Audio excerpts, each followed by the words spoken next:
Baik lagi di Generasi Mecin, kita lagi ngobrolin tentang kesiapan kedua caleg ini ya, menghadapi 17 April. Dan tadi sedikit juga menyinggung soal batas kuota 30% yang sampai 2019 ini nggak terpenuhi. Oke. Menurut ibu-ibu ini, apa yang terjadi? Apakah emang cewek? Kayaknya sekarang politisi cewek makin banyak sebenarnya, tapi kenapa belum sampai bisa memenuhi si kuota 30% tadi? Kalau menurut Mbak Dia gimana?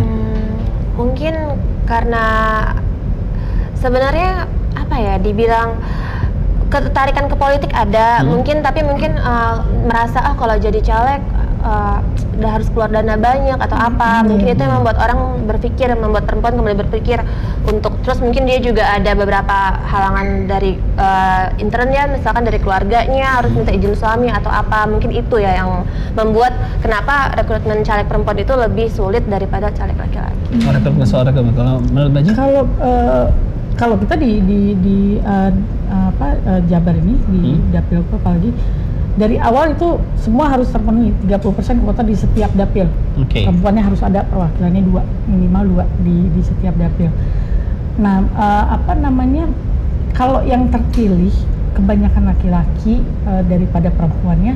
Nah, ini yang akhirnya menjadi pertimbangan juga untuk masyarakat gitu, bahwa mereka yang melihat sendiri gitu kan, apalagi di dapilku. Saya selalu ngomong aku ngomong nih sama masyarakat. Sekarang ini rata-rata semuanya di komisi A, B, C. Ada nggak yang di komisi D? Nggak ada yang jawab. Tidak ada dari komisi D. Nah, itu harus ada yang menempati komisi D supaya ibu-ibu ini, bapak-bapak ini semuanya dari segi kesehatan semua bisa terpenuhi. Ada yang memang target masuk komisi D ya? Jadi memang target masuk komisi D. Jadi mereka ini diberikan pemahaman gitu loh, bahwa kenapa harus ada keterwakilan perempuan yang menduduki komisi D supaya aspirasi mereka mengenai kesehatan, pendidikan itu bisa terpenuhi. Kalau laki-laki kan kebanyakan, saya tanya balik ke mereka, incumbent, mereka ngurusinnya apa? Jalan, infrastruktur, ini itu, nggak ada yang di komisi D. Gimana mau ngaduin masalah kesehatan kalau misalnya mereka ngurusin jalan, nih bilang gitu. Jadi terbuka lah wacana mereka bahwa DPRD kota itu nggak yang satu orang ini membawahi semua. Wah, modar kita Pak Bu, aku gituin kan. Jadi di situ akhirnya mereka tahu ada pemahaman bahwa seperti ini loh. Emang sekarang ini seru banget ya. Ini mau nanya Mas Paja juga. Sekarang ngomong politik itu kita di mana aja ya? Lagi di ruang tamu semua sama tempat. Keluarga ngomong, lagi nongkrong di coffee shop sama teman ngomongin gitu kan.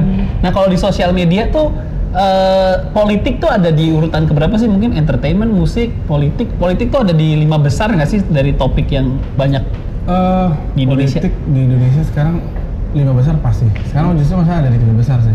3 besar udah mulai melek politik. Karena semua orang memang sudah mulai karena mau nggak mau kalau yang kita lihat ya, dari semua partai sekarang sudah mulai mengeluarkan milenial politisinya mereka. Itu jelas sekali. Ini jelas sekali terlihat dari diundangnya Atta Halilintar. Atta Halilintar. Apa korelasinya Atta Halilintar ngobrol sama Bang Sandi dan Kiai Haji Ma'ruf? Waduh, dan Pak Jokowi. Di istana kan? Iya. Dengan 12 juta subscribernya, apakah itu berpengaruh? Mengaruh nggak sih influencer untuk menarik masa lagi, misalnya Mbak Jen dengan Atta Halilintar gitu? Apakah subscriber Atta akan milih Mbak Jen? Misalnya gitu? Akan memilih sih enggak sih menurut saya. Tapi buat aware sama sosok awareness tersebut, aja. Awareness aja. Oh, cuma sebatas awareness. Tapi perlu nggak? Ini kan lagi nih. Perlu nggak? Kalau Mbak Jen kan dan Mbak Dia pertemanan artisnya banyak nih. Ada minta tolong ini gue dong. Kalau gue kemarin tuh lumayan viewersnya banyak gitu ya di Instagram. Waktu aku dapat endorsement dari Rocky Gerung. Waduh. Rocky Gerung gitu. Kebetulan karena pas lagi ke Singapura jenguk ibu, terus kita barengan, terus aku bilang, "Bang, boleh dong Bang." "Oh, boleh sini." Terus ya udah dia kasih endorsement. Itu viewersnya sampai tadi aku cek tuh di 12.000. Ini di lumayan. Ada influencer yang mempengaruhi. Kalau Mbak Dia? Kalau aku pengalaman pribadi, aku memang banyak kenalan influencer dan teman-teman yang di bidang entertainment ya. Tapi pernah sih 2 kali minta gitu, tolong mau nggak bantu promosiin gitu. Tapi sayangnya mereka tidak mau dengan alasan yang aku sangat mengerti gitu, karena mereka pikir aduh, temen gue yang nyalek dari partai bukan lo doang, kalau ini pasti semuanya mau gitu. Dan mungkin ya atas pertimbangannya, dan aku pikir ya udah nggak apa-apa, aku juga mengerti itu gitu, nggak apa-apa. Jadi berpengaruh sama pertemanan nggak sih, nggak tuh deh kalau misalnya Jane Shalimar dengan partai dengan otomatis pilihan presidennya punya teman artis juga yang beda berseberangan, jadi ada gap nggak sih di dunia keartisan? Saya sama teman-teman yang lain, teman-teman artis yang lain, kita tidak mau ada gap dengan artis yang lain gitu, sesama public figure gitu kan. Istilahnya ya lo mau kubu sana, gue kubu sini, ya kita tetap temenan gitu. Itu bukan satu hal yang nantinya malah jadi nggak enak. Tapi ada pernah dalam situasi awkward gara-gara beda pilpres nih, jadi nggak sedekat itu lagi gitu.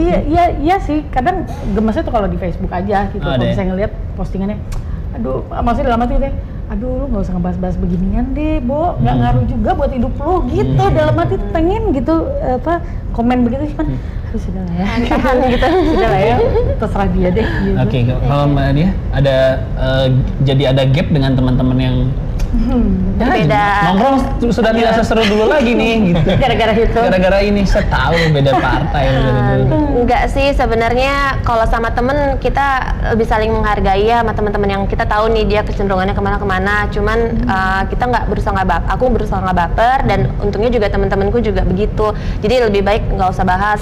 Kalau udah mulai begitu mendingan nggak usah bahas. Tapi yang lucu, aku justru di keluarga aku ini mamaku sama aku berbeda pilihan presidennya. Keluarga juga ya? Iya.